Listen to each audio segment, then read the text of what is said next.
하나님 감사합니다. 우리 귀한 교회 성남교회 또 한 번의 사역자를 세워주시고 그를 통해서 놀라운 하나님의 은혜와 축복을 우리 교회에 부으신다 약속하신 것을 감사합니다. 우리 모든 재직들이 또는 모든 우리 장로님들이 권사님들이 우리 함께하여 이 얘기를 들었고 우리가 이야기를 했고 우리가 동의했습니다. 주님 우리의 마음을 축복하여서 이 마음이 변하지 않게 하시고 끝까지 하나님의 기름 부음 받은 자를 축복하며 함께 동역할 수 있는 역사가 있도록 인도하여 주시옵소서. 감사합니다. 주님 예수님의 이름으로 기도합니다. 네. 계속해서 마치겠습니다. 자 이제 성경 공부를 시작합니다. 성경 공부안은 저 뒤에다가 만들어 드렸습니다. 자 오늘은 출애굽기입니다.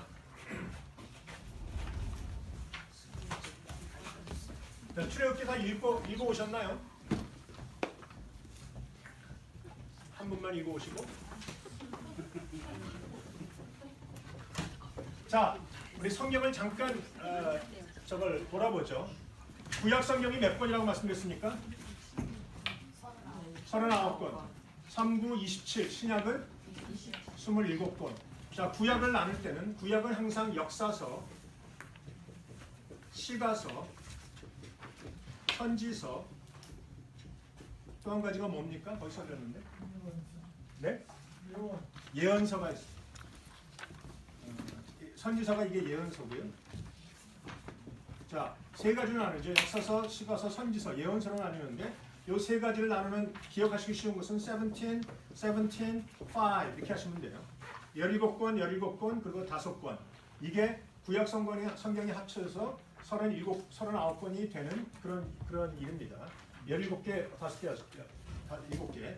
17개 안에는 우리가 잘 알고 있는 모세오경, 창세기, 출애굽기, 레위기, 신명기, 민수기, 신명기, 그다음에 여호수아, 사사기, 룻기, 사무엘, 상하, 열왕기, 상하, 역대, 상하, 그다음에 에스라, 느헤미야, 에스더까지입니다.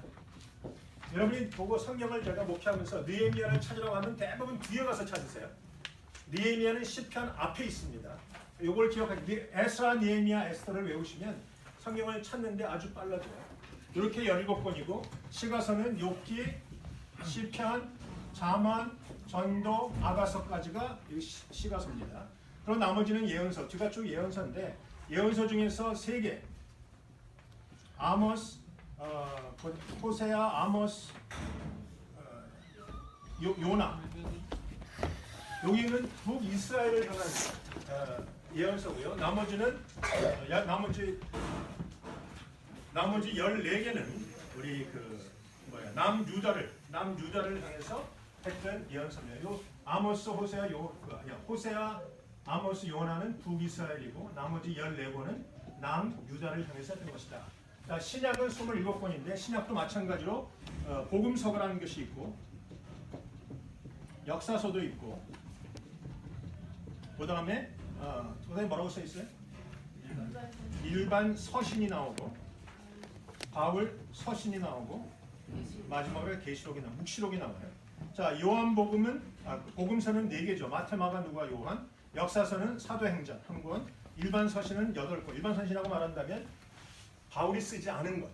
히브리서, 야고보서, 베드로 전후서, 요한 1, 2, 3서, 유다서까지. 그래서 여기가 일반 서신이고 나머지 바울 서신은 13권이 됩니다.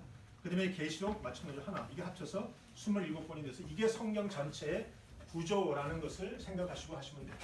지난주에 우리가 창세기를 배웠는데 잠깐 복습을 하면 창세기는 뭐와 뭐로 되어 있다? 사건과 사람으로 되어 있다. 그 몇 사람? 몇 사건? 4가지 사건과 4명의 사람으로 되어 있다. 4가지 사건은 창조, 타락, 홍수, 바벨탑까지 해서 11장으로 끝나고 12장으로부터 50장까지는 아브라함, 이삭, 야곱, 요셉 그래서 4명입니다. 제가 지난주에 하나 안 한 것이 있는데 하나님이 아담을 잠재우고 여인을 만든 다음에 돕는 배필로 주셨어요. 그래서 돕는 배필이라는 그 히브리 단어가 에제르입니다. 돕는 배필, 돕는다라는 말은 성령 하나님이 우리를 돕는다, 하나님이 우리를 돕는다 할 때 쓰는 단어입니다. 그래서 어떤 밑에 있는 사람이 어시스턴 하는 돕는 것이 아니라 위에 있는 사람이 모든 것에 뛰어난 사람이 아랫사람을 돕는다고 할 때 쓰는 단어가 에제르라는 돕는 배필이라는 단어 속에 들어가 있는 뜻이에요. 그러면 아내가 남편보다 모든 것이 우월한 것은 당연한 것이에요. 그래서 사람들이 자꾸 착각을 해서 여인들은 교회에서 조용해라 말하지 말는데 아니에요. 하나님은 그렇게 에제르로 만들어 주셨어요. 이 애처럼 만들어 주셨는데 아담이 잘못해서 눈을 뜨고 나서 여인을 보고 뭐라고 합니까? 에제르라고 안 합니다.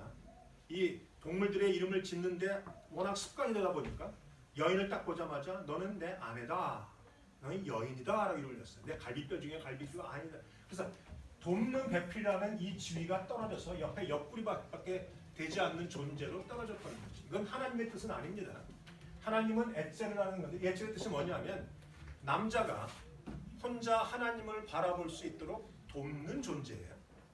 남자가 혼자 하나님을 바라볼 수 있도록 돕는데 사단이 공격을 해오면 사단의 공격에 맞불 붙여가면서 싸워서 남자가 혼자 하나님을 바라볼 수 있도록 돕는 존재입니다. 얼마나 귀한 존재인지 몰라요. 그런데 이 하와가 자기의 역할을 까먹고 뭐합니까? 아담을 도와서 사단과 맞불 전쟁을 붙어야 되는 여자가 사단이 하는 얘기에 혹가다 해갖고 먹고 남편에게 갖다 준단 말이죠. 어떤 사람이 그래요. 남편 자다가 아내 말을 듣면 자다가도 떡이 생긴다고. 절대 아니에요. 기도하지 않는 아내 말을 듣고 떡을 먹으면 밤에 체합니다. 그러니까 다른 여자가 주는 사과 저는 절대 안 먹어요. 에제르랑 우리 사랑하는 아내들 에제르 역할을 감당하셔야 합니다. 돕는 배필입니다. 다시 말합니다. 사단의 유혹에 맞서서 남편이 홀로 하나님을 바라볼 수 있도록 돕는 존재, 에제르라는 존재, 돕는 배필. 자, 이게 창세기로 끝나고요. 자, 이제 출애굽기 시작합니다. 제가 그래서 올해는 이번엔 좀 빨리 하기 위해서 거기에 대충을 다 써놨어요. 그러니까 여러분이 보시면서 함께 따라오시면 됩니다. 할 거는 많고 시간은 짧기 때문에 하시면 되겠습니다. 자, 책 이름 출애굽기라는 단어는 엑소더스라는 단어인데 사실은 두 가지 단어가 합쳐온 것이에요. 웨이라고 말하는 이 호도스라는 단어와 아웃이라고 말하는 에크스라는 단어가 합쳐서 엑소더스, 웨이 아웃이라는 단어로 썼는데 이것은 성경에 히브리 성경을 헬라어로 번역한 70인역이 있습니다. 70인역이라고 하는 성경이 있는데 그 성경에서 The Way Out이라고 제목을 붙여버린 거예요. 떠나다, 밖으로 떠나가다. 근데 사실 그 단어는 아니에요.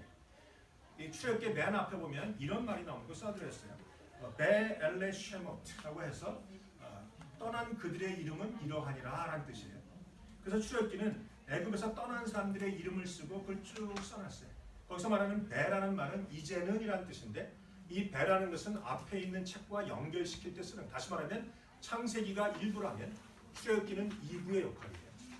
근데 재밌는 것은 레위기 앞에도 배가 붙어 있고 민수기 앞에도 배가 붙어 있어요. 그래서 창세기부터 민수기까지는 사실은 한 권이라는 의미 가운데 이게 쓰여지고 있는 거죠. 근데 우리가 자꾸 책을 나누는 거죠. 우린 지금 1장 1절, 2장 1절 하지만 사실 원 성경은 장절이 없습니다. 그냥 쭉 연결되어 있어요. 그렇기 때문에 거기서 신학자들이 끊어가면서 읽어서 여기 1장, 여기 2장 하는 것 뿐이지 사실은 쫙 붙어 있는다는 것을 기억하시면 돼요. 많은 사람들이 애굽 출애굽기를 애굽 탈출기로 생각하는데 사실은 애굽의 탈출하는 가장 중요한 이유가 예배예요. 애굽을 왜 나와야 합니까? 하나님 모세에게 말씀하시죠. 바로에게 가서 우리가 이 백성이 광야길에서 3, 4일쯤 가서 하나님께 절기를 지키고 예배를 드리고 오겠다. 그게 목적이에요. 그래서 출애굽기의 원 목적은 하나님 앞에 예배하는 것. 다시 말하면 예배할 수 있는 장소인 성막 건축기가 이게 출애굽기의 핵심이에요. 성막이라는 것은 예배하는 것의 의미가 있고 그래서 나와서 예배한다. 우리를 교회를 뭐라고 부르냐면 에클레시라고 부릅니다. 에클레시아. 헬라어로 에클레시아 이렇게 불러요. 액이란 말은 밖으로, 클레시아란 말은 부르다 이런 뜻입니다. 교회라는 것은 세상에서 바깥으로 불러내다. 이게 교회예요. 여러분이 세상에서 사단의 나라에 있다가 하나님이 하나님 나라로 불러낸 사람들, 에클레시아, 바깥으로 부르다. 그게 출애굽기에서 말하는 바깥으로 나가다라는 의미와 통하고 있고 결국 바깥으로 불러서 뭘 하라는 얘기인가? 예배하라는 얘기예요. 지지난주에 우리가 말씀드린 것이 있습니다.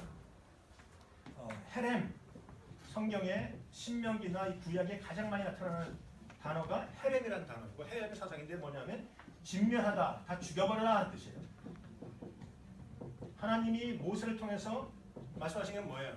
가나안 땅에 들어가거든 그 땅의 민족들을 진멸하고, 그 땅의 우상들을 진멸하고, 그 땅에 있는 아이들과 가축들을 다 진멸하라. 왜 진멸하라는 얘기예요? 진멸하고 뭘 하란 말이에요? 하나님을 예배하란 말이에요. 근데 그들이 가나안 땅에 들어가서 했습니까? 안 했습니까? 다 안 죽였어요. 그러다 보니까 옆에 살아있는 사람이 꼬드겨서 바알을 섬기게 하고 아스라를 섬기게 하고 그러죠. 그래서 진멸하라는 것이 구약을 흐르는 사상인데, 이 사상은 다윗 때에 와서 끊어졌다고 제가 말씀을 드렸어요. 다윗은 더 이상은 진멸하지 않아요. 그 대신 다윗이 했던 게 뭐예요? 다윗은 뭐에 치중했어요? 예배에 치중하죠. 그래서 이제 우리가 신약을 사는 우리도 진멸이라는 단어가 사실은 예배와 통한다는 걸 기억하시고, 여러분이 세상에서 예배하면 거기서는 하나님의 이름이 높아지고 하나님의 영광이 임하고 하나님의 뜻이 이루어집니다. 그래서 이제는 우리가 진멸하는 것은 안 하지만 도리어 예배해요. 이곳에서 예배하고 이곳에서 하나님을 찬양하는 일을 합니다. 그래서 사실은 하나님이 우리를 구원하신 이유도, 불러내신 이유도 뭐 때문이다? 예배 때문이다. 애굽에서 나오게 된 이유도 뭐 때문이다? 예배 때문이다. 그래서 꼭 기억하시면 됩니다. 그래서 아까 말한 것처럼 출애굽기의 이유는 출애굽기 5장 1절에 광야에서 내 앞에 절기를 예배를 지킬 것이니라. 자, 출애굽기의 저자는 모세입니다. 왜냐하면 출애굽기 곳곳마다 모세가 여호와의 말씀을 기록했다는 말이 있기 때문에, 물론 창세기가 문제죠. 하나님이 천지를 창조할 때 모세가 있었겠는가 없었겠는가? 당연히 없었죠. 그러나 성령 하나님을 통해서 그가 듣고 썼단 말이에요. 그래서 저자는 모세인 것이 분명하고, 예수님도 그렇게 공공연하게 말씀하신 적이 있어요. 출애굽기 핵심 내용은 구원이다. 예배하기 위해서 사람들을 구원해서 예배하는 자로 만드시는 거예요. 그래서 구원이라는 또 하나의 핵심 요소가 있습니다. 예배하기 위해서 구원하신 거예요. 내가 이 백성은 내가 나를 위해서 창조하였나니 나의 찬송을 부르게 하려 함이라. 그게 어디 나오죠? 자, 우리가 앞서 한 얘기 한번 물어보세요. 왜 사니? 물어보세요. 답이 뭐예요? 자, 왜 사니? 물어보세요. 답은 4431, 이사야서 43장 21절